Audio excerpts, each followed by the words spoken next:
তিহান ভাই, আপনি বাইরে যান না, আমি শাড়ি পরতেছি তো। শাড়ির আঁচলটা কোনো রকম পেঁচিয়ে দু হাতে আঁকড়ে ধরে বলল তোহা। তবে তার কথায় তিহানের কোনরূপ হেলদোল প্রকাশ পেল না। সে নির্বিকার ভঙ্গিতে দরজার ছিটকিনি উপরের দিকটায় তুলে দিল। তোহা ড্রেসিং টেবিলে গা ঘেঁষে মূর্তির ন্যায় দাঁড়িয়ে রয়েছে। হাতের এদিক ওদিক দিয়ে ছুটে যাচ্ছে অগোছালো শাড়ি। তিহান তার দিকে তাকালো না পর্যন্ত। তার দৃষ্টি সামনের দিকে। সে সোজা গিয়ে তোহার বিছানায় বসে জুতো খুলে পা তুলতে তুলতে বলল, তো তুই পর না শাড়ি, আমি বারণ করেছি? তোহা চোখ জোড়া সংকুচিত করে তাকালো। অনুরোধের স্বরে মিনমিনিয়ে কণ্ঠে বলল, তিহান ভাই প্লিজ, দেখুন সবাই অনেক আগেই তৈরি হয়ে রয়েছে, শুধু আমিই বাকি। তিহান তার কথা তোয়াক্কা করল না। আয়েশি ভঙ্গিতে বিছানায় গা এলিয়ে দিয়ে পরনে অফ হোয়াইট রঙের পাঞ্জাবির উপরে বোতামগুলো খুলতে খুলতে বিরক্তিকর কণ্ঠে বলল, দেখতে হুম, ডোন্ট ডিস্টার্ব মি। প্রচুর ঘুম পাচ্ছে আমার। অন্য কোনো রুম ফাঁকা নেই, বাড়ি ভর্তি মেয়ে লোক দিয়ে ভরা। কেমন গা কিচকিচ করছে। তার উপর তোর বাবা না জানে কোথাকার মানুষজনকে দাওয়াত দিয়েছে। মেয়েগুলো তো খুবই গায়ে পড়া স্বভাবে। সে ব্যাপারে বিস্তারিত বলতে চাচ্ছি না, তুই লজ্জা পাবি। মূল কথা হলো তোর রুমটাই খালি আছে, ঘুমাতে দে ব্যাস। তিহানের এতগুলো কথা তোহা বোকা বোকা চাহনি নিক্ষেপ করে দাঁড়িয়ে রইল।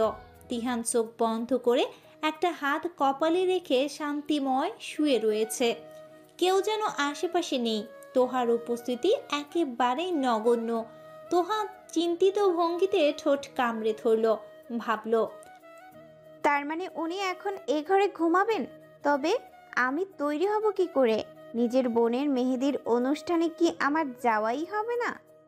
অতঃপর কিছুক্ষণ এদিক ওদিক তাকিয়ে মাথা খাটিয়ে বলল, অনুষ্ঠান শুরু হবে একটু পরে, আপনি এখন ঘুমাবেন? তিহান তাকালো না।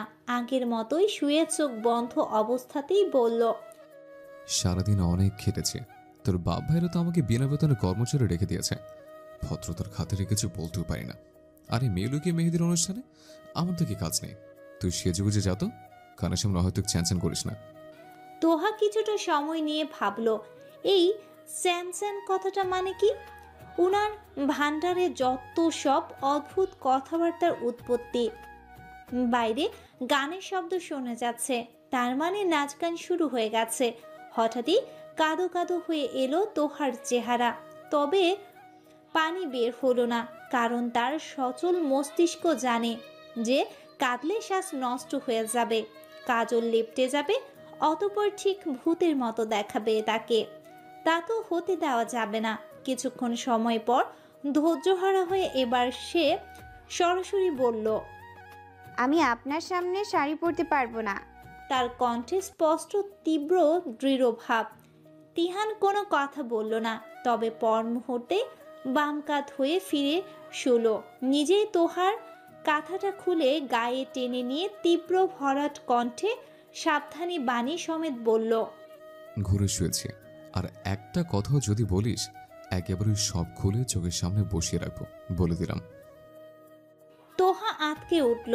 হৃৎপিণ্ডটা বার কয়েক লাফিয়ে শান্ত হয়ে গেল। ভাবল, উনার বিশ্বাস নেই। রাগের মাথায় দেখা যাবে সত্যি সত্যি যা বললেন তাই করবেন। কি বিশ্রী একটা কাণ্ডই না হবে। আরেকবার তিহানকে সচেতন দৃষ্টিতে দেখে নিল তোহা। গলা পর্যন্ত কাঁথা টেনে উল্টো দিকে ঘুরে কপালে হাত ঠেকিয়ে ঘুমাচ্ছে তিহান। সুতরাং তার দিকে তাকানোর কোনো উপায় নেই। সে নিশ্চিন্ত মনে ছোট্ট একটা শ্বাস ফেলে কোনো রকম গায়ে জড়ানো আঁচলটা সরিয়ে রাখলো। মনোযোগ দিয়ে কুচি করতে তখনই দরজায় খটখট শব্দ হলো। স্বর্ণালী আপুর কণ্ঠ শোনা যাচ্ছে। তোহা, আর কতক্ষণ লাগবে তোর? তোর বোনের মেহেদি আর তুই দরজা আটকে বসে আছিস। তোহা দ্রুত কুচিটা গুজে নিল, গলা বাড়িয়ে বলল, হয়ে গেছে আপু, আসছি। আয় জলদি, নিশাকে তো তুই মেহেদি পরিয়ে দিবি, ও অপেক্ষা করছে। হ্যাঁ আসছি, যাও তুমি। আর কোনো কথা শোনা গেল না স্বর্ণালীর। তবে তার খালামণির কণ্ঠ শোনা গেল। তিনি ব্যস্ত কণ্ঠে স্বর্ণালীকে বলছেন, এই তিহানটা কই গেল রে স্বর্ণা? কই সাথে সাথে থাকবে, নিশ্চয় বাইরে বেরিয়েছে। আঁচলটা সুন্দর করে গায়ে জড়িয়ে কানে গলায় হাতে ফুলের গহনাগুলো পরে নিল তোহা। তার আর তার বড় বোন নিশার জন্য শুধু তাজা ফুলের গহনা আনানো হয়েছে, বাকিদের সবাই আর্টিফিশিয়াল ফুল। মূলত শুধু নিশার জন্যই তাজা ফুলের গহনা অর্ডার দেওয়া হয়েছিল। সে যেহেতু বউ, তাই ওকেই এটা মানাবে। কিন্তু বিকেলের দিকে যখন গহনা আনা হলো, তখন এক দেখাতেই সেটা প্রচণ্ড ভালো লেগে গিয়েছিল তোহার। তখনই সে বলেছে যে তার তাজা ফুলের গহনাই লাগবে। নিশার মতো অত বেশি ভারী ফুলের নয়, নর্মাল হলেই চলবে, কিন্তু তবুও তার লাগবে। কিন্তু এত তাড়াতাড়ি কিভাবে তাকে গহনা এনে দিবে? কারণ তাজা ফুলের গহনা একদিন আগে অর্ডার দিতে হয়। শেষমেশ তার আবদারের কাছে হেরে গিয়ে সন্ধ্যার দিকে তিহান কোত্থেকে যেন ম্যানেজ করে এনে দিয়েছে। সাথে একটা বেলি ফুলের গাছরাও এনেছে। সেটা তীব্র সুঘ্রাণে রুম ভরে গেছে, সুবাসিত হয়ে গেছে চারিদিক। তোহা খোপায় বেলি ফুলের গাছরাটা পড়ছে। তখনই তিহান সশব্দে উঠে বিছানা থেকে নেমে গেল। তোহার দিকে এগিয়ে আসতেই সে গাছরাটা ক্লিপ দিয়ে আটকানোর চেষ্টা করতে করতে বলল, কি হয়েছে? আমি শব্দ করিনি তো, আপনি ঘুমান না। তিহান উত্তর দিল না। ড্রেসিং টেবিলে কি যেন একটা খুঁজল। কাঙ্ক্ষিত জিনিসটা খুঁজে পেতেই সেটা হাতে নিয়ে সামনে এক হাঁটু গেড়ে বসে পড়ল। তোহা ভ্রু কুচকে তাকালো। তিহানের হাতে একটা সেফটি পিন। অদ্ভুত তো, সে কি করতে চাচ্ছে? বাকিটা ভাববার আগেই তিহান তার শাড়ির আঁচল টেনে নিল। কোমরের দিকটা ঠেকে পিন লাগাতে লাগাতে ক্ষীণ উত্তপ্ত কণ্ঠে বলল, বেয়াদব মেয়ে, দিন দিন চরম অসভ্য হচ্ছিস। এমন অবতরতের মতো শাড়ি পরেছিস কেন? তিহানের ধমকে আর বিচ্ছিরি কথাবার্তায় মনটা বিষিয়ে এলো তোহার।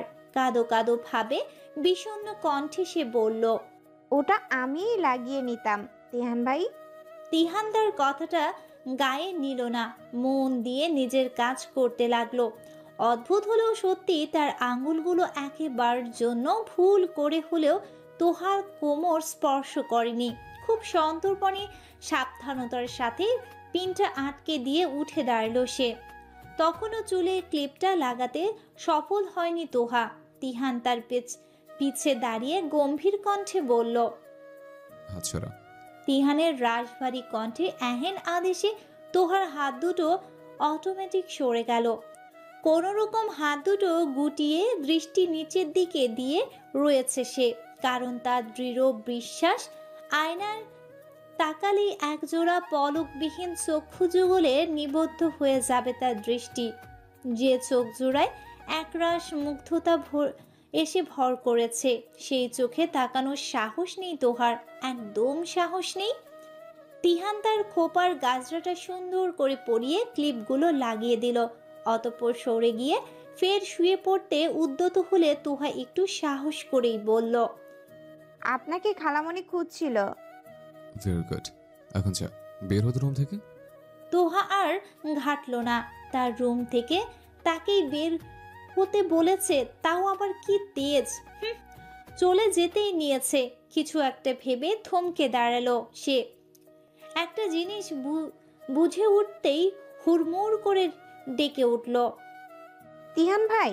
উত্তরে তিহান এক নজর তাকিয়ে তিক্ত কণ্ঠে বলে উঠল, তিহুরে, আজ শুধু একটা অনুষ্ঠান বলে বেঁচে গেলি, নয়তো নয়তো বারবার আমার ঘুমে ব্যাঘাত ঘটানোর অপরাধে তোর গাল দুটো চড়িয়ে লাল করে দিতাম। তিহানের কথাগুলো তার কানের থেকে 200 মাইল দূরে দিয়ে চলে গেল। বুকের ভেতর হাতুড়ি পেটা করছে, লজ্জায় গা শিউরে উঠছে। মনে হচ্ছে সে এখনই জ্ঞান হারাবে। কয়েক মুহূর্তের ব্যবধানে তার সচেতন দেহ লুটিয়ে পড়বে ফ্লোরে। সে দ্রুত কয়েক কদম এগিয়ে এসে আগের মতোই হন্যভঙ্গিতে বলল, আপনি না ঘুমিয়েছিলেন, তবে দেখলেন কি করে আমার শাড়ি সরে রয়েছে? তুই আসলে তো বোকা তিহু, নাকি ভান করিস? তুই কি ভুলে গেছিস তোর আলমারিতেও একটা বড় সড়ো আয়না লাগানো আছে? সেটা যেহেতু বিছানার বাম দিকে রাখা, তো উল্টো দেখে সবকিছু আয়না দেখতে পাওয়া কি কোন আধ্যাত্মিক ব্যাপার মনে হচ্ছে তোর কাছে? নিশার পাশে বসে এক মনে তার হাতে মেহেদি লাগিয়ে দিচ্ছে তোহা। তার চোখে মুখে প্রবল আড়ষ্ট ভাব, মুখে হাসি নেই, থমথমে চেহারা। তার গুমোট চেহারার দিকে তাকিয়ে নিশা ফিসফিসিয়ে বলল, কি হয়েছে তোর? মুখের এমন অবস্থা বানিয়ে রেখেছিস কেন? তোহা শীতল কণ্ঠে উত্তর দিল। কিছু হয়নি। নিশা ভ্রু কুঁচকে তাকায়। তার মেহেদির অনুষ্ঠান নিয়ে তোহারই সবচেয়ে বেশি এক্সাইটমেন্ট ছিল। কে কোন রঙের শাড়ি পাঞ্জাবি পরবে সব সেই ঠিক করেছে। তবে এখন এত চুপচাপ কেন? তার তো এখন হই হুল্লোড় করার কথা। নিশা আবারও বলল, কিছু হয়েছে তোহা? শরীর খারাপ লাগছে? তোহা এবার শক্ত কণ্ঠে বলল, বললাম তো আপু, কিছু হয়নি, আমি ঠিক ঠিক আছি। নিশা আর কিছু বলল না, চুপ করে গেল। মেয়েটার হঠাৎ কি হলো কে জানে। মিনিট 10 আগে এক প্রকার দৌড়ে বেরিয়ে এসেছে তোহা। তিহানের মুখ থেকে সে কথাগুলো শোনার পর আর এক মুহূর্ত সেখানে দাঁড়ায়নি। তিহান তাকে কিছু একটা বলতে যাচ্ছিল, কিন্তু তার আগেই সে চলে এসেছে। তবে এখন মনে হচ্ছে তার তিহানের কথাটা শোনা উচিত ছিল, কারণ সে এতটুকু জানে যে তিহান অন্তত এমন মানুষ নয় যে কিনা লুকিয়ে লুকিয়ে তার শাড়ি পরা দেখবে বা তার দিকে বাজে দৃষ্টিতে তাকাবে। তেমনটা তিহান নয়, সে জানে। তখন হঠাৎ করে তিহানের অমন কথা আর বলার ভঙ্গি দেখে সেই সময়টায় তার ছোট্ট মস্তিষ্কে আর কিছু আসেনি। তিহানের কথাটা তার সত্যি মনে হয়েছিল, কিন্তু এখন মনে হচ্ছে তিহান মজা করেছিল। জোরে সাউন্ডে গান বাজানো হচ্ছে।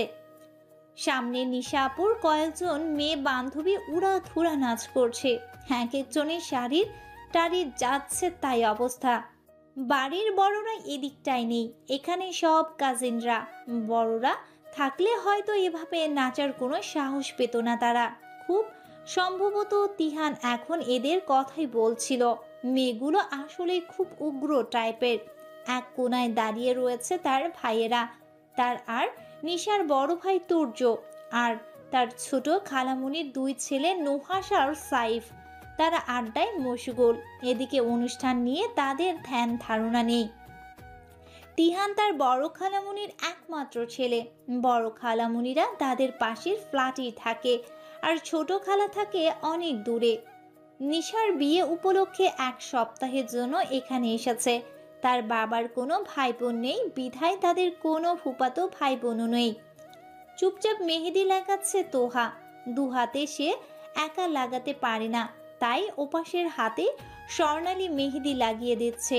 স্বর্ণালী তার ছোট খালার মেয়ে, নুহাসা আর সাইফের ছোট বোন, কিন্তু বয়সে তার থেকে 1.5 বছরের বড়। নিশার বান্ধবীদের নাচানাচি থেমেছে একটু আগে। ক্লান্ত ভঙ্গিতে তারা সামনের চেয়ারে বসে আছে। এক নাগারে এতক্ষণ বসে থাকতে থাকতে নিশার পা ধরে যাচ্ছে। চোখ মুখ কুচকে সে বলল, আর কতক্ষণ লাগবে রে তোদের? অসহ্য লাগছে আমার। তোহা শান্ত চাহনিতে তাকালো। তার বোনটা বরাবরই ধৈর্যহীন, বলল, আরো আধা ঘন্টা তো লাগবেই বা তার বেশি। পুরা বাক্য শেষ করার আগেই তিহানের ঝাঁঝালো কণ্ঠ শোনা গেল, এই তিহু, উঠতো। সে কখন থেকে পাশের সিট দখল করে বসেছিস? আমরা তো ছবি তুলতে পারলাম না নিশার সাথে। ওঠ। তোহা চমকে তাকালো। তিহানের সাথে নুহাস আর সাইফও আছে। পরক্ষণে দৃষ্টি নামিয়ে ভাবল, তিহান কখন এলো এখানে? সে না ঘুমিয়েছিল? তিহান ভ্রু কুচকে তাকিয়ে আছে। তোহা উঠছে না দেখে সে মৃদু ধমকের স্বরে আবারও বলল, ওঠ না, বসবে কোথায়? দ্রুত উঠে দাঁড়ালো তোহা। আবারও লজ্জা লাগছে তার। তিহান তার থেকে একটু দূরত্বে দাঁড়িয়ে আছে। তাড়াহুড়ো করে পা বাড়াতে যেয়ে হাতে থাকা খোলা মেহেদির কোণে জোরে চাপ লেগে প্রায় অনেকটা মেহেদি ছিটকে তিহানের পাঞ্জাবিতে পড়ল। আতকে উঠল তোহা। এখনই এটা হতে হলো? থেত! হন্তদন্ত কণ্ঠে সে বলল, সরি, আমি মুছে দিচ্ছি। বলে হাত দিয়ে সেটা মুছতে যেয়ে আরও লেপটে ফেলল। ফলস্বরূপ তার হাতেও মেখে গেল অনেকটা। নিশা বিরক্তিকর কণ্ঠে বলল, কি করলি তোহা? পাঞ্জাবিটা তো পুরো নষ্ট হয়ে গেল। তুই কি একটা কাজও? তিহান তাকে মাঝপথে থামিয়ে দিল। পকেট থেকে টিস্যু বের করে এক পলক তোহার দিকে তাকিয়ে নিজের পাঞ্জাবি মুছতে মুছতে গম্ভীর কণ্ঠে বলল। সমস্যা নেই। অতঃপর সবার সাথে ছবি তুলতে ব্যস্ত হয়ে পড়ল। তোহা চুপ করে এক কোণায় দাঁড়ালো। মুখে ভারী ভাবটা আরো ভারী হয়েছে। তার হাতে এবড়ো থেবড়ো ভাবে লাগা মেহেদির রং হয়ে যাচ্ছে। আশেপাশে মোছার জন্য কিছু পাচ্ছেও না। তিহানের মতো সে তো আর পকেটে টিস্যু নিয়ে ঘোরে না। চোখ জ্বালা করছে, সবকিছু অসহ্য লাগছে। ঘড়ির দিকে তাকালো সে। রাত 10টা বাজে। তার হাতে এখনো মেহেদি লাগানো হয়নি। আহত দৃষ্টিতে মেহেদি রাখা ডালার দিকে তাকালো সে। ডালা সম্পূর্ণ খালি। আপুর বান্ধবীরা আর সবাই মিলে সব লাগিয়ে নিয়েছে। আর তার হাতে যেটা আছে সেটা দিয়ে নিশাকে লাগিয়ে দিতে হবে। সুতরাং সে মেহেদি লাগাতে পারবে না। আর এত রাতে কেই বা তাকে নতুন করে কিনে এনে দেবে? হঠাৎ হাতে কিছু একটা অনুভব হতেই দ্রুত সেদিকে তাকালো তোহা। তার পাশে দাঁড়িয়ে আছে তিহান। মেহেদি লাগা হাতটা আলতো করে ধরে নিজের রুমাল দিয়ে যত্ন করে তা মুছিয়ে দিচ্ছে তিহান। তার দৃষ্টি তোহার হাতের দিকে। তোহা দ্রুত তার ভাই বোনদের দিকে তাকালো। না, সবাই ছবি তুলাতুলিতে মশগুল। এদিকে কারো নজর নেই। তিহা হাতের দিকে তাকিয়ে একেবারে শান্ত কিন্তু অন্ধর কঠোর কণ্ঠে বলল। তখন কিচ্ছু দেখি না আমি। আয়নার কথাটা মজা করে বলেছিলাম। আর তুই গাধি কিছু না বুঝেই ভোদুর দিলি। নিজের রুমে যেয়ে দেখিস তো ড্রেসিং টেবিলটা বাগিয়ে রাখা। বিছানা থেকে শো অবস্থায় আলমারির আয়নায় তো ড্রেসিং টেবিল না, বরং ওয়াশরুম আর বারান্দার দরজা দেখা যায়। পুরো কথা শুনে তারপর রিয়েক্ট করতে হয়। স্বর্ণা তোকে ডাকার আর অনেকক্ষণ পরে উঠেছি আমি। যখন বুঝেছি তুই সম্পূর্ণ রেডি তখন শাড়ির শরীর রয়েছিল, তাই রাগের মাথায় বুকে ফেলেছি। আর সেজন্য আমি একদমই সরি না, কারণ আমি সেটা ঠিক না করলে তুই ওটা ঠিক করবার কথা মাথায় আনতি না, তা আমার জানা আছে। আর তখন সত্যই মেহমান দিয়ে রুম ভর্তি ছিল। আমাদের ফ্ল্যাটের চাবি ছিল বাবার কাছে, আর বাবা বাইরে বেরিয়েছিল। নিচের রুমেই খালাখালুরা ছিল। তাদেরকে তো আমি মুখের উপর বের হতে বলতে পারি না। অপর মাথাটাও খুব ধরেছিল, তাই বাধ্য হয়ে তোর রুমে ঘুমাতে গিয়েছিলাম, নয়তো কখনোই যেতাম না। বলে তোহার হাতটা ছেড়ে দিল তিহান। রুমালটা পকেটে ঢুকিয়ে হাতের উল্টো পিঠে দিয়ে নিজের কপালে ঘাম মুছল। তার চোখে স্পষ্ট অভিমান। তোহা হতবিহ্বল দৃষ্টিতে চেয়ে রয়েছে। আসলেই সে এত বোকা কেন? তিহানকে সে কিভাবে অবিশ্বাস করতে পারল? এখন তো নিজের উপরই বিরক্ত লাগছে, অসহ্যকর। রাত 12টা। মুখে মেকআপ তুলে ক্লান্ত ভঙ্গিতে ওয়াশরুম থেকে বেরিয়ে এলো তোহা। মেহমানরা সব চলে গিয়েছে। তার রুমে কেউ নেই। সে কখনো রুম শেয়ার করতে পারে না। নিশা আপু, স্বর্ণালী আপু এক রুমে ঘুমিয়েছে। তিহান ভাইদের ফ্ল্যাটে তিহান ভাইয়ের সাথে নুহাস আর সাইদ ভাইয়া ঘুমিয়েছে। আর ছোট খালু আর তার বাবা তুর্য ভাইয়ার রুমে।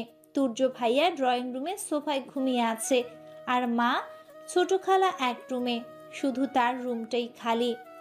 পরনের শাড়ি পাল্টে তো হাত পরনের এখন সাদামাটা 3 পিস, চুলগুলো হাত খোপা করা, চোখে মুখে বিষণ্ণতার ছাপ।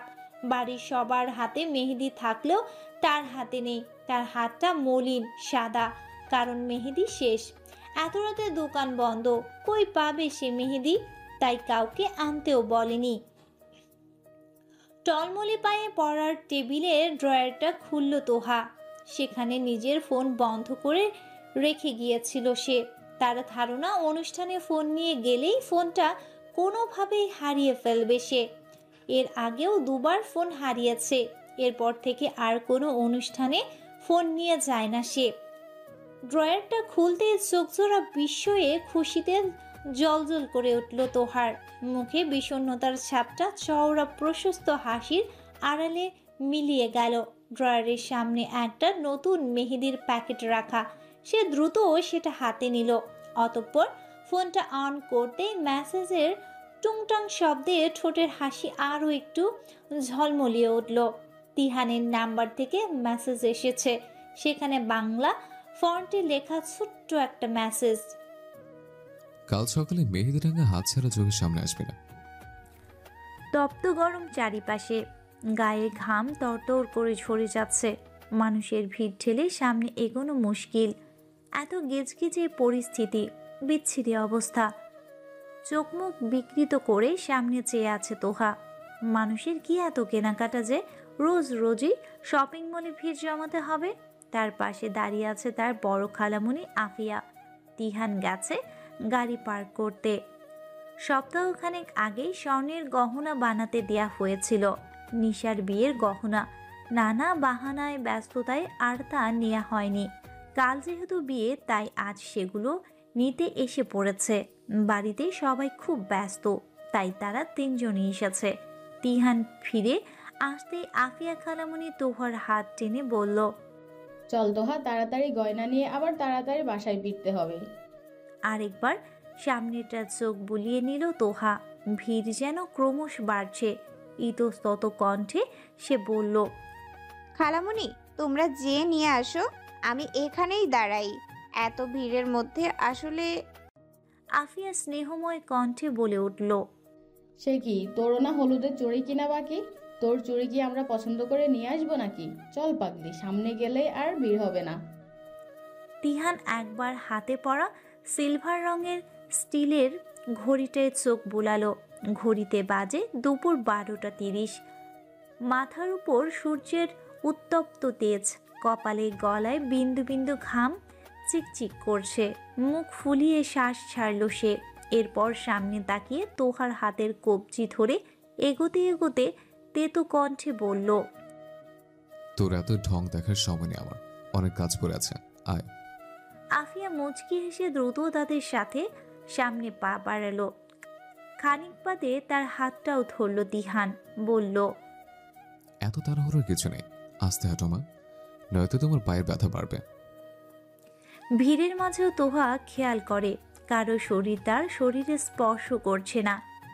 একটা বলিষ্ঠ শক্তপোক্ত হাত যত্নে ভরা স্পর্শে তাকে আগলে ধরেছে খুব সাবধানে। গাড়িতে এসে বসেছে তারা। তিহানের শার্ট ঘামে ভিজে গায়ের সাথে লেপ্টে আছে। গাড়িতে বসে স্টিয়ারিংয়ে হাত রেখে দ্রুত এসি ছেড়ে দিল সে। তোহা আর আফিয়া পেছনের সিটে বসেছে। সামনের সিটে গহনার ব্যাগগুলো রাখা। গাড়ির সামনে রিভিউ গ্লাস দিয়ে পেছনে তাকালো তিহান। সিটে মাথা এলিয়ে ঘুমের ভঙ্গিতে চোখ বন্ধ করে রেখেছে তোহা। মাথার ওড়নাটা পড়ে গেছে। গলায় গাঢ় বাদামি তিলটা এখান থেকেও একেবারে স্পষ্ট। হঠাৎই আফিয়া চেঁচিয়ে ওঠে, এই তোহা, তোর চুড়ি তো কিনা হলো না। মুহূর্তে চোখ মেলে তাকায় তোহা। চোখ খুলতেই তিহানের ধূসর চোখের মণিতে দৃষ্টি আটকে যায়। তিহানের আইল্যান্ডস ধূসর রঙের, বাংলায় যাকে বলে বিড়াল চোখ। ঘলাটে অস্বচ্ছ দৃষ্টি। তোহার দারুণ লাগে এই ব্যাপারটা। ইচ্ছে থাকা সত্ত্বেও তিহানের চোখের দিকে বেশিক্ষণ তাকিয়ে থাকতে পারে না সে। কেমন যেন ভয় লাগে। এবারও ব্যতিক্রম হলো না, চোখ নামিয়ে ফেলল সে। আফিয়া আবারও চেঁচিয়ে উঠতেই তোহা বলল, থাক খালামণি, লাগবে না, আগের গুলোই পরে নিব। আগেরগুলো পরবি কেন? জাতিহানের সাথে যে কিনে আন, আমি বসছি গাড়িতে, তোরা যা। তোহা চোখ মুখ খিচে বন্ধ করে রেখেছে। ভাবছে এখনই হয়তো একটা রাম ধমক দিবে তিহান। কিন্তু না, তেমন কোনো প্রলঙ্কারী ধমক শোনা গেল না। শুধু শোনা গেল তিহানে ভারী কণ্ঠে ডাক। তোহা চোখ মেলল। তার পাশের দরজা খুলে দাঁড়িয়ে রয়েছে তিহান। স্বস্তির নিঃশ্বাস ফেলে বের হলো সে। মাথায় ওড়নাটা টেনে তিহানের পাশে দাঁড়ালো। তিহান দরজা লক করে দিয়ে আফিয়াকে বলল, বেশিক্ষণ লাগবে না মা, 10 মিনিটের মধ্যে আসছে।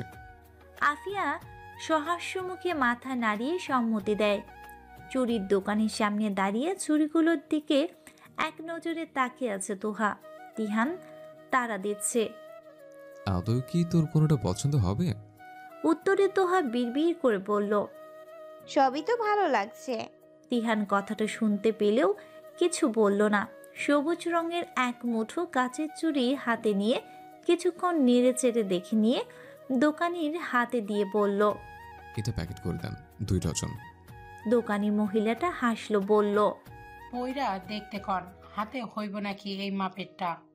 তিহান পকেট থেকে মানিব্যাগ বের করলো, চুরির টাকা বের করে দোকানের দিকে এগিয়ে দিয়ে হাসি মুখে বলল। ওর চুরির মাপ আমার জানা আছে খালা। তোহা চমকালো না।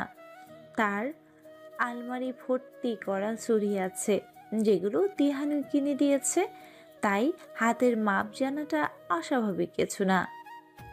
হলুদের ছোটখাটো আয়োজন করা হয়েছে বাড়ির ছাদে। নিশা বসে আছে স্টেজে, তোহার দেখা নেই আশেপাশে। সে আজও লেট, এখনো ছাদে আসেনি, অথচ হলুদ লাগানো শুরু হয়ে গেছে। মেজাজ খারাপ হয়ে যাচ্ছে নিশার। হাতের ইশারায় স্বর্ণালীকে কাছে ডাকলো নিশা। সে আসতেই তাতে তাঁত চেপে বলল। তোহার বাচ্চাটা কই রে? ওকে ছাদে আসতে বল ফাস্ট। নিশার গলার স্বরে স্বর্ণালী বুঝতে পারল সে খেপেছে। দ্রুত মাথা নাড়িয়ে নিচের দিকে ছুটল, উদ্দেশ্য তোহাকে ডাকা। তোহা ফোনটা ড্রয়ারে লক করে মাত্র বের হবে, তখনই স্বর্ণালী এসে দাঁড়ালো তার সামনে। হন্তদন্ত কণ্ঠে বলল। নিশা ডাকছে তোকে, দ্রুত যা। দ্রুত পায়ে উপরে উঠল তোহা। ছাদে প্রবেশ করতেই তেহানের চিল্লাচিল্লি কানে এলো। কর্নারে ফুল লাগানো হয়নি, সে নিয়েই একটা ছেলেকে ধমকাচ্ছে তিহান। বোঝাই যাচ্ছে প্রচণ্ড মেজাজ খারাপ তার। রাগের চোটে চোখ মুখ লাল হয়ে গেছে। তোহা ধীর পায়ে তাকে পাশ কাটিয়ে গেল। নিশার কাছে যেতেই সেও থমকে বলল। কই ছিলি তুই? তোকে দেখে তো মনে হচ্ছে না তুই আমার আপন বোন, মনে হচ্ছে তুই মেহমান, খেয়ে দিয়ে চলে যাবি, কোনো দায়িত্ব নেই। তোহা বোকা হেসে তার পাশে বসলো, বলল। তোমরা সবাই এমন কেঁপে আছো কেন? হ্যাপাবো না। ফোন কই তোর? একটা ছবি তুলেছিস আমার সাথে? আমি যে বউ কারো কোনো খেয়ালই নেই। ক্যামেরাম্যান এসেছে তো, তুমি তোলো ছবি, কে মানা করেছে? নিশা আগুন কণ্ঠে বলল। ডিএসএলআর এ সেলফি তোলা যায়? ফোন কই তোর? ফোন তো আনিনি। চোখ জোড়া বন্ধ করলো নিশা, রাগে কান্না পাচ্ছে। বার কয়েক শ্বাস নিয়ে যেই না শান্ত হয়েছে, তখনই তোহার কণ্ঠ শোনা গেল। তিহান ভাই, আপনার ফোনটা দিন তো, ছবি তুলবো। চোখ বড় বড় করে তাকালো নিশা।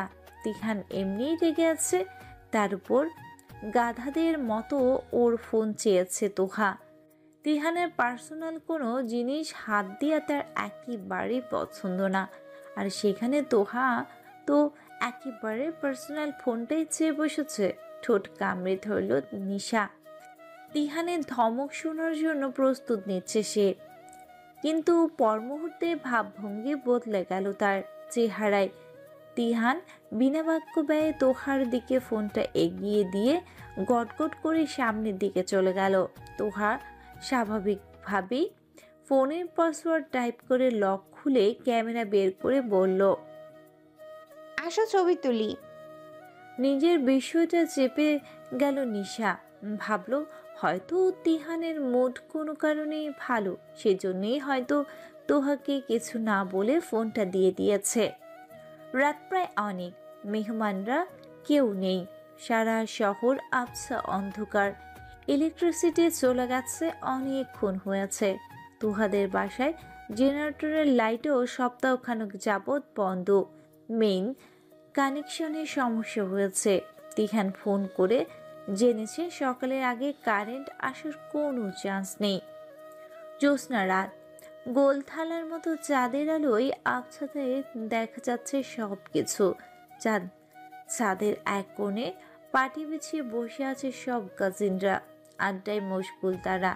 শুধু তুর্য নেই, সে নিচে ঠান্ডা হাওয়া বইছে, গরম ভাবটা নেই। একের পর এক ম্যাচের কাঠে নষ্ট করে মোমবাতি জ্বালাতে চাচ্ছে স্বর্ণালী, কিন্তু সে ব্যর্থ। মোমবাতিটা বারবার হাওয়ায় ধাক্কায় নিভে যাচ্ছে। প্রায় 8 বার চেষ্টার পর যখন সে আবারও ম্যাচের কাঠি জ্বালালো, তখনই তিহান থমকে উঠে বলল। রাখতো তোর মোমবাতি জ্বালিয়ে বিশ্ব উদ্ধার করে ফেলবে নাকি? রাগ ওটা, কোনো দরকার নেই আলোর। স্বর্ণালী পিটপিট করে তাকিয়ে তিহানের ধমকটা হজম করে মোমবাতিটা সাইডে রেখে দিল।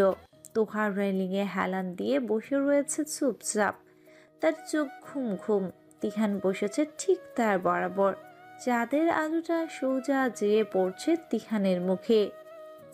তোহা তাকাচ্ছে না, ঢুলু ঢুলু চোখে আকাশের দিকে চেয়ে রয়েছে। খানিক বাদে সকলে পিড়াপিড়িতে গান গাওয়ার জন্য রাজি হলো তিহান। অন্ধকারের মধ্যেই সাইফার নুহাসকে পাঠালো তার ঘর থেকে গিটার আনার জন্য। তারা সেটা এনে দিতেই কোলের উপর গিটার নিয়ে টুংটাং শব্দ তুলল। তার দৃষ্টি তোহার চোখের দিকে। গিটারের শব্দে নড়ে চড়ে বসলো তোহা। ঘুম ভাবটা চলে গেছে ততক্ষণে। তিহান সেই অতি আকৃষ্ট মোহনীয় ভরাট কণ্ঠে গান ধরল। আমি তোর চোখের দিকে তাকিয়ে কিছু বলতে চাই তোকে,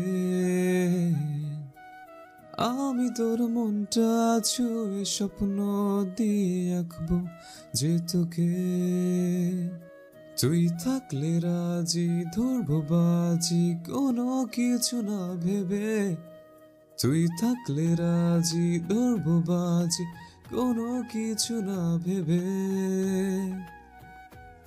ও একটু নয় অনেক বেশি ভালোবাসি তোকে, ও একটু নয় অনেক বেশি ভালোবাসি তোকে। তোহা থমকালো। আধো অন্ধকারে সে বুঝতে পারছে তিহানের দৃষ্টি তার চোখের দিকেই। চাঁদের আলোয় জলজল করছে তার ধূসর মণিজোড়া। ঠোঁটের কোণে রয়েছে মৃদু হাসির রেখা। কয়েকটা ফাঁকা শুকনো ঢোক গিলে চোখ নামিয়ে নিল তোহা। বাকি সবাই গানে মশগুল। তিহান তখন গেয়ে চলেছে। এতটুকু গাইতে উঠে দাঁড়ালো তোহা। তিহান গান থামালো, রুডু কণ্ঠে বলল, তোর আবার কি হলো? বস চুপচাপ। তোহা বসলো না, কয়েক কদম সামনে এগিয়ে বলল, আমার ঘুম পাচ্ছে, আমি নিচে যাচ্ছি। বলে এগোতে নিলেই তিহান পকেট থেকে ফোন বের করে ফ্ল্যাশ লাইট জ্বালিয়ে সাইফের হাতে দিয়ে বলল, ওকে নিচে দেয় তো, একা যে আরো ঝামেলা বাঁধাবে। তোহা কিছু বলল না। সাইফের সাথে দ্রুত পায়ে নিচে নেমে গেল। ভোরের আলো ফুটতে শুরু করেছে। আলোকিত হয়ে আসছে চারপাশ। আকাশের নীলাভ আভায় নীলবর্ণ ধারণ করেছে প্রকৃতি। নীরব শান্ত পরিবেশ। পাখিদের এখনো ঘুম ভাঙেনি। ঘুম ভাঙেনি তোহারও। নিজের রুমের সাথে লাগোয়া বারান্দায় রেলিংয়ে হেলান দিয়ে গভীর ঘুমে আচ্ছন্ন তোহা। ঠান্ডা বাতাস তার কোমর পর্যন্ত ছড়ানো ঘন কালো খোলা চুলগুলো স্নিগ্ধভাবে উঠছে। চেহারা ফ্যাকাশে হয়ে আছে। চোখ মুখে বিচরণ করছে শুভ্র সৌন্দর্য। তার বারান্দার পাশাপাশি বারান্দায় তিহানের। মাঝখানে ব্যবধান খুব একটা বেশি না। কারেন্ট এসেছে আধ ঘন্টা আগে। সকাল পর্যন্ত অপেক্ষা করতে হয়নি। কারেন্ট আসতেই শাওয়ারে ঢুকেছিল তিহান। ঘেমে চুপচুপে ছিল তার শরীর। আধ ঘন্টা শাওয়ার নিয়ে গলায় সাদা টোয়াল ঝুলিয়ে বেরিয়ে এলো সে। পরনে শুধু কালো ট্রাউজার। গানা মুছেই বেরিয়েছে সে। পানি গড়িয়ে পড়ছে উন্মুক্ত সাদা ফর্সা শরীর থেকে। সবাই শুয়ে আছে সাইফ আর নুহাস বিছানায় এক কোণে। মূলত রুম শেয়ার করার তার বিশেষ পছন্দ না, তবুও উপায় না পেয়ে করতে হচ্ছে। ছোট একটা শ্বাস ফেলে চুল মুছতে মুছতে বারান্দায় যেয়ে দাঁড়ালো তিহান। ভেজা গায়ে ঠান্ডা বাতাস ছুঁয়ে যেতেই লেপ্টে থাকা পশমগুলো পর্যন্ত দাঁড়িয়ে গেল। অদ্ভুত তো, আজকে এত ঠান্ডা কেন? কালই তো গ্রীষ্মের পচা গরম ছিল, দরদরিয়ে ঘাম ছুটে যাচ্ছিল। আর আজকে কি শীতল পরিবেশ, রীতিমতো কাঁপুনি ধরিয়ে দিচ্ছে। আকাশের দিকে চোখ গেল তিহানের। হালকা হালকা ধূসর কালো মেঘের আনাগোনা দেখা যাচ্ছে দক্ষিণ দিকটায়। বৃষ্টি হবে নাকি? গ্রীষ্মের স্বস্তিদায়ক বৃষ্টি। চুলের পানি ছেড়ে যেই না রুমে ঢুকতে যাবে, তখনই তার চোখ যায় পাশের বারান্দায়। তোহাকে সেখানে বসে থাকতে দেখে ভ্রু কুঁচকে যায়। মৃদু স্বরে সে ডাকে, তিহু, এই ভোরবেলা এখানে বসে আছিস কেন? আয় তিহু। তোহার সারা শব্দ পাওয়া গেল না। মেয়েটা কি ঘুমিয়ে আছে? তার দিকে পিঠ দেয়া, তাই বুঝতেও পারছে না। কোনো উত্তর যেহেতু দিল না, তার মানে ঘুমিয়ে গেছে। কারণ তার কথার জবাব না দিয়ে সে বসে থাকবে এত সাহসী মেয়ে নেই। কিন্তু এই ঠান্ডার মধ্যে বারান্দায় ঘুমাচ্ছে কেন? তারপরও তো সর্দির জ্বর বাঁধিয়ে বসবে। তিহান রুমে ঢুকলো। গলার টাওয়ালটা টেবিলে রেখে জামা না পরে ড্রয়ার থেকে তোহাদের ফ্ল্যাটের এক্সট্রা চাবিটা নিয়ে নিঃশব্দে বেরিয়ে গেল। ধীরবায়ে তোহার রুমে প্রবেশ করলো সে। দরজাটা ভেতর থেকে আটকে দিয়ে এগিয়ে গেল বারান্দার দিকে। ততক্ষণে মাথাটা আরও একটু কাত হয়ে গেছে তোহার। মুখের উপর সে এসে পড়েছে এতগুলো চুল। মাথাটা আরেকটু হেলে পড়ে যেতে নিলেই দ্রুত পায়ে তার ধরে ফেলে তিহান। এক হাঁটু গেড়ে বসে নিজের বুকের উপর ঠেকিয়ে রাখে। চুলগুলো কানে পিছে গুজে দিয়ে গালে কপালে হাতের উল্টো পিঠে ছোঁয়া দেয়। তাপমাত্রা বোঝার চেষ্টা করে। মেয়েটার শরীর বরফ শীতল হয়ে আছে। পরনে আকাশি রঙের কামিজ, গায়ে অর্ণানি। অথচ তার স্পষ্ট মনে আছে রাতে নিচে নামার আগে তোহার গায়ে সাদা ওড়না জড়ানো ছিল। সন্দেহবশত রেলিংয়ের ফাঁক দিয়ে নিচে তাকাতেই তিহান লক্ষ্য করে তোহার সাদা ওড়না ঝুলছে তাদের নিজের ফ্ল্যাটের বারান্দার গ্রিলে। হতাশ দৃষ্টিতে কিছুক্ষণ সেদিকে চেয়ে থেকে তোহাকে পাজা কোলে করে তুলে নেয় তিহান।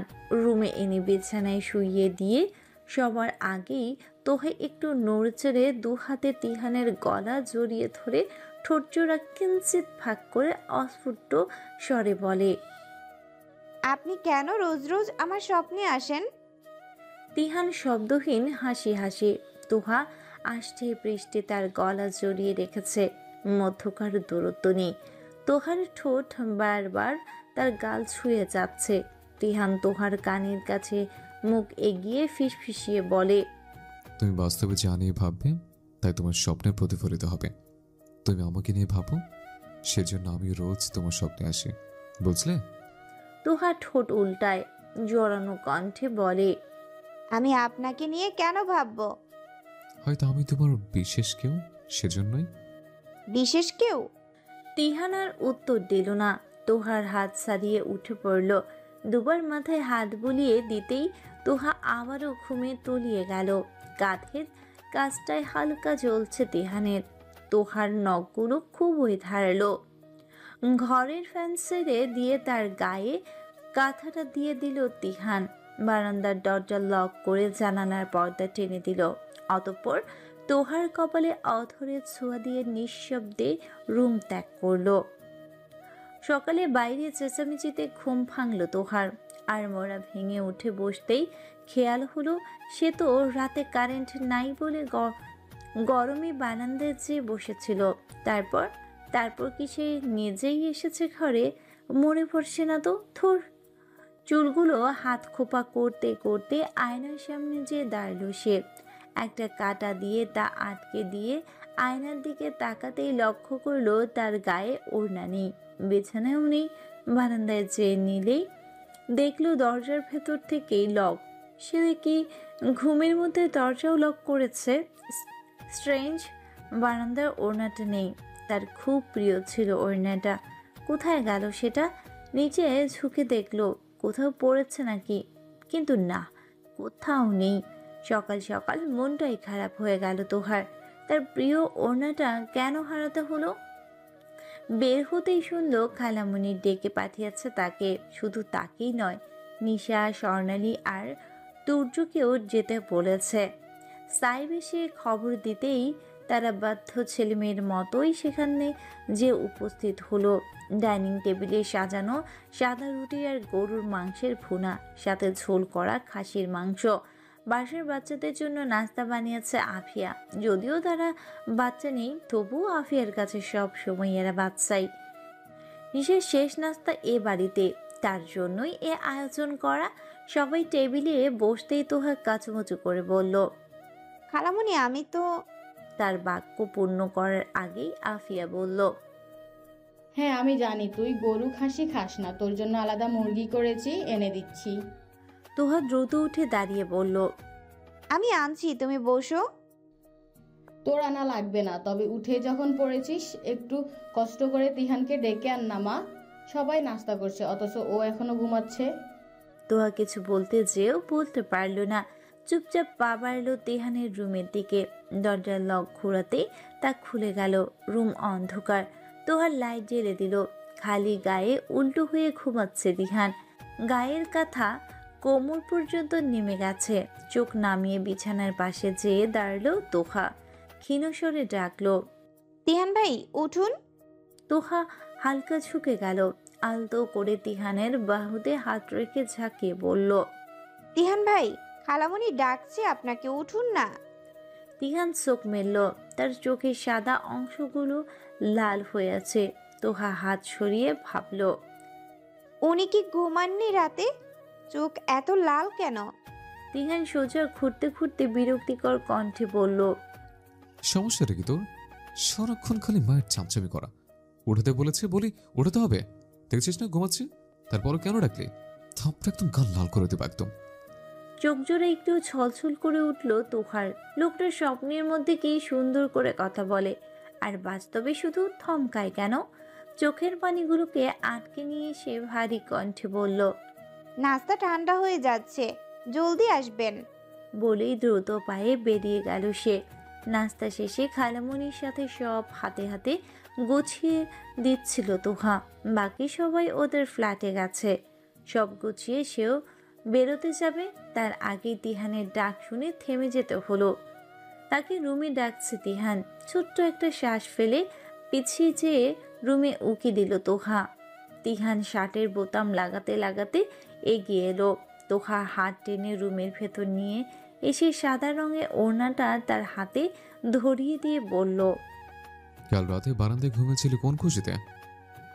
চোখের পাতায় নেমে এসেছে এক রাশ প্রশ্নে ভরা তীর্যক চাহনি। হাতে থাকা ওড়নাটার চোখ বুলিয়ে একদম এগিয়ে যায় তোহা। গলার স্বর নামিয়ে প্রশ্ন করে, আপনি কি করে জানলেন আমি বারান্দায় ছিলাম? আমার প্রশ্নের উত্তর না দিয়ে তুই পাল্টা প্রশ্ন করছিস? Very brave. ব্যঙ্গাত্মক কণ্ঠে কথাটা বলে রুম থেকে বের হওয়ার জন্য পা বাড়াতেই অগোছালো হাতে তিহানের বাহু আঁকড়ে ধরে তোহা বলে, আমাকে আপনি রুমে এনেছিলেন? তিহান ঘাড় ঘুরিয়ে তার হাতের দিকে তাকায়। তোহা হাত নামায় না, একইভাবে ধরে রাখে, বরং আরেকটু শক্ত হয় তার বাঁধন। তিহান ফুস করে শ্বাস ছাড়ে। জিভ দিয়ে ঠোঁট ভিজিয়ে মাথা ঝুঁকিয়ে অনেকটা কাছে আসে। তোহার চোখের দিকে তাকিয়ে তীক্ষ্ণ সুচালো কণ্ঠে বলে, এখনো সন্দেহ আছে তোমার? মাথাটা ঘুরে ওঠে তোহার। কণ্ঠনালী শুকিয়ে কাঠ। গোলমেলে দৃষ্টি, অস্থিরময় মুখশ্রী। তিহানের এই তুমি সম্বোধনটা খুব বেশি মারাত্মক একটা বস্তু তার কাছে। কেমন সম্মোহনী একটা ডাক। মুহূর্তেই যেন তাকে এলোমেলো অনুভূতির অসীম সাগর স্রোতে ডুবিয়ে দিতে সর্বদা সক্ষম। তাকে এভাবে হাবুডুবু খাওয়ানোটা কি খুব বেশি প্রয়োজন? দৃষ্টি নামিয়ে ধীর গতিতে নিচের ঠোঁটটা কামড়ে ধরল তোহা। হাতের দৃঢ় শক্তপোক্ত বাঁধনটা আপনা আপনি ছুটে গেল। নিশ্চুপ নির্বিকারভাবে মাথা নুইয়ে এক পা পেছোতেই গটগট শব্দ তুলে বাইরের দিকে হাঁটা ধরল তিহান। তার চোখ মুখ স্বাভাবিকের চেয়েও অতি স্বাভাবিক, তবে শুধুমাত্র গভীরতম দৃষ্টিতে লক্ষ্য করলেই তার ঠোঁটের কোণে সূক্ষ্ম হাসির রেখাটা চোখে পড়বে কারো। ভারী ভারী কানের দুলগুলো কানে ঝুলতেই উহ বলে আর্তনাদ করে উঠল তোহা। পার্লারের মহিলাটা দাঁত বের করে হাসল, বলল, আপনার মনে হয় অভ্যাস নেই, সুন্দর দেখানোর জন্য একটু কষ্ট তো করতেই হবে। তোহা প্রচণ্ড বিরক্ত বোধ করল। কানের দুলগুলো হাত দিয়ে ধরে নিশার উদ্দেশ্যে বলল, আমি এটা পড়তে পারবো না আপু, ট্রাস্ট মি, কান ছিঁড়ে যাবে আমার। নিশা তখন চোখ বন্ধ করে বসে আছে। তার চোখে আঠা দিয়ে নকল ভারী ঘন পাপড়ি লাগানো হচ্ছে। না শুকানো পর্যন্ত চোখ খোলা মানা। তোহার উদ্দেশ্যে বিড়বিড় করে সে বলে, ক্যাচাল করিস না তোহা, এখান থেকে সোজা সেন্টারে যাব আমরা। তোর জন্য নতুন দুল কই পাবো? একটা দিনই তো কষ্ট করে পরে নে। তপ্ত নিঃশ্বাস ফেলে তোহা। এমনিতেই গায়ে এত ভারী একটা লেহেঙ্গা পরিয়ে দিয়েছে, তার উপর এই দুল। যদি জামাটা খুব সুন্দর তবুও গরমে যাচ্ছে তাই অবস্থা তোহার। সবার প্রায় সাজগোজ শেষ। পার্লারের মহিলাটা একটা পাপড়িতে আঠা দিয়ে তার দিকে এগিয়ে আসতেই সে আঁতকে উঠে বলল, এটা লাগবে না, আমার সাজা শেষ। দয়া করে আর কিচ্ছু লাগাবেন না। মহিলাটা থেমে গেল, বিরক্তিকর দৃষ্টি নিক্ষেপ করে পাপড়িটা রেখে দিল। হাঁপ ছাড়ল তোহা। পার্লারে তারা 5 জন মেয়ে এসেছে। সে, নিশা, স্বর্ণালী আর বাকি 2 জন নিশার খুব কাছের বান্ধবী। সারাক্ষণ তাদের মুখে তিহানের অ্যাট্রাকটিভনেসের ব্যাপারে কথা শুনতে শুনতে কান পচে যাচ্ছে তোহার। মেজাজ বিগড়ে যাচ্ছে অকারণে। এবড়ো থেবড়ো ভাঙা রাস্তা। 2 হাতে লেহেঙ্গা উঠিয়ে কোনো রকমে পার্লারের সামনে 2-3টি সিঁড়ি ভেঙে নেমে এলো তোহা। বাইরে অপেক্ষা করছে পাশাপাশি 2টো গাড়ি। একটার বাইরে দাঁড়িয়ে আছে সাইফ, আর আরেকটার পাশে হেলান দিয়ে দাঁড়িয়ে আছে তিহান। অন্যদিকে তাকিয়ে ফোনে কথা বলছে সে। পরনে কালো রঙের ইন করা শার্ট আর কালো প্যান্ট, ব্লেজার হাতে ঝোলানো, কালো জুতো জোড়া চকচক করছে। হাতে সেই সিলভার স্টিলের ঘড়িটা, চুলগুলো আঁচড়ানো সুন্দর করে। তারা কাছে যেয়ে দাঁড়াতেই তিহান গাড়ি থেকে সরে দাঁড়ালো।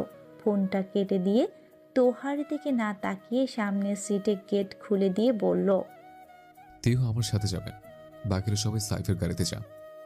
অন্য কেউ কিছু না বললেও নিশার বান্ধবীগুলো একসঙ্গে বলল, কেন? তিহান নিখুঁতভাবে হেসে বলল, ওর আসলে বমিটুমির অভ্যাস আছে খুব। এত গাদাগাদি করে বসলে তোমাদের গা ভরিয়ে বমি করতে 2 মিনিটও লাগবে না ওর। আশা করি বুঝতে পারছো। নাক ছিটকালো ওরা 2 জনই। তোহা আপত্তি করে কিছু একটা বলতে যাচ্ছিল, তার আগেই তিহান তাকে গম্ভীর কণ্ঠে বলল, চুপচাপ ভেতরে গিয়ে বস। তুলনামূলক ধীর গতিতে ড্রাইভ করছে তিহান। সাইফদের গাড়িটা আগে চলে যেতেই আরও একটু কমে এলো স্পিড। তোহা থম ধরে বসে আছে, তার কোলের উপর রাখা তিহানের ব্লেজারটা। গাড়িতে এসি ছাড়া বিধায় তেমন গরম লাগছে না, তবে কানের ব্যথাটা বেড়ে চলেছে। দাঁতের দাঁত চেপে সেটা সহ্য করছে তোহা। 2 হাতে কানের দুল দুটো ধরে রেখেছে সে, যেন বেশি চাপ না পড়ে।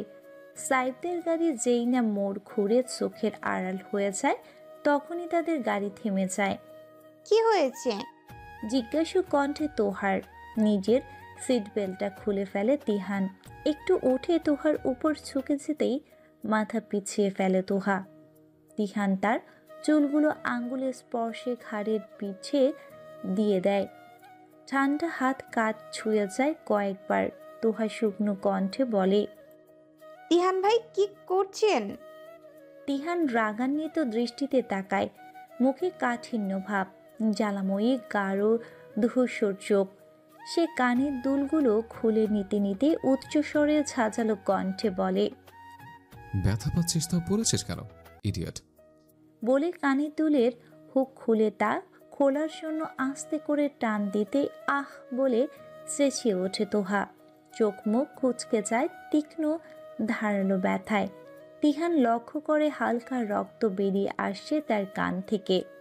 2 আঙ্গুলের ডগা দিয়ে জায়গাটা চেপে ধরে সে। রক্তটুকু মুছে দিয়ে হাতের মুঠোয় থাকা কানের দুল জোড়া সজোরে গাড়ির সামনে জায়গাটায় রাখে। তোহার চোখ বন্ধ। তিহানের রাগের মাত্রা আন্দাজ করতে বিন্দু মাত্র কষ্ট হচ্ছে না তার। খানিক বাদে পিটপিট করে তাকায় সে। ব্যথা কমেছে? নরম কোমল শোনায় তিহানের কণ্ঠ। তোহান আর চোখে একবার তাকিয়ে ছোট্ট করে উত্তর দেয়, কমেছে। গাড়ি স্টার্ট দেয় তিহান। হঠাৎই বলে, নিজেকে আঘাত করে কষ্ট দিয়ে অন্যের জন্য নিজেকে আকর্ষণীয় করবি না আর কখনো।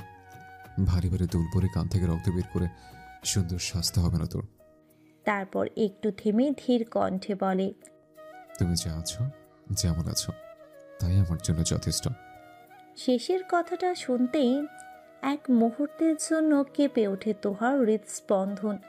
স্থির দৃষ্টিতে জানালার বাইরে চেয়ে রয় সে। কিছুক্ষণ পর অসচেতনতায় আলতো করে তিহানের বাহুতে মাথা রাখে তোহা। অবচেতন আচ্ছন্ন মনে ভাবে, তিহান ভাই, মানুষটা যেন আগাগোড়াই আস্ত এক প্রহেলিকা। ছোট ছোট মরিচ বাতি দিয়ে সাজানো বিশাল কমিউনিটি সেন্টার। চোখ ধাঁধালো সৌন্দর্যে। গাড়ি থামে সেন্টারের সামনে। তখনও তিহানের বাহুতে তোহার মাথা ঠেকানো, চোখ জোড়া বন্ধ। তিহান বেশ বুঝতে পারছে তন্দ্রাঘরে আছে মেয়েটা। হালকা করে সেই হাতটা নাড়িয়ে সে বলে, গাড়ি ঘোরাই তাহলে, বাসায় যেয়ে ঘুমা, বেতা যা লাগবে না। তিহানের কথাগুলো কানে যেতেই ধরফরিয়ে সরে যায় তোহা। সে তো ঘুমায়নি, কেবল চোখ বন্ধ করেছিল। কিন্তু তিহানের বাহুতে মাথা রাখলো তো কখন মনে পড়ছে না। সে সরতেই বেরিয়ে গেল তিহান। অতঃপর তাকেও বের করে ধীর পায়ে সামনে এগিয়ে গেল। সেন্টারে এদিক ওদিক ছুটে বেড়াচ্ছে তোহা। আশেপাশে সবাই বরপক্ষের, তাদের বাসার কেউ নেই। কেন? উপায় না পেয়ে সিঁড়ি বেয়ে একেবারে নিচে নেমে যায় তোহা। বাবুর্চিরা যেখানে রান্না করছে সেখানেই তিহানকে দেখতে পায় সে। একটু পরেই খাবার সার্ভ করা হবে। মেহমানদারিতে যেন কোনো রকম কমতি না হয় তার জন্যই সেখানে দাঁড়িয়ে তদারকি করছে সে।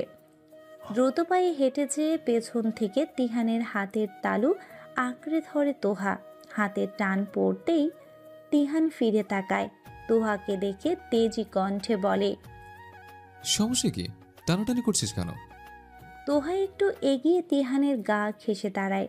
চোখে মুখে ঘোর অস্বস্তি। এত অচেনা মানুষের ভিড়ে প্রচণ্ড অস্বস্তি হচ্ছে তার। উপরোক্ত বাসার কাউকে আশেপাশে পাচ্ছে না। তোহার আড়ষ্ট চেহারা দেখে এবার নিজেই তাকে একটু কাছে টেনে নেয় তিহান।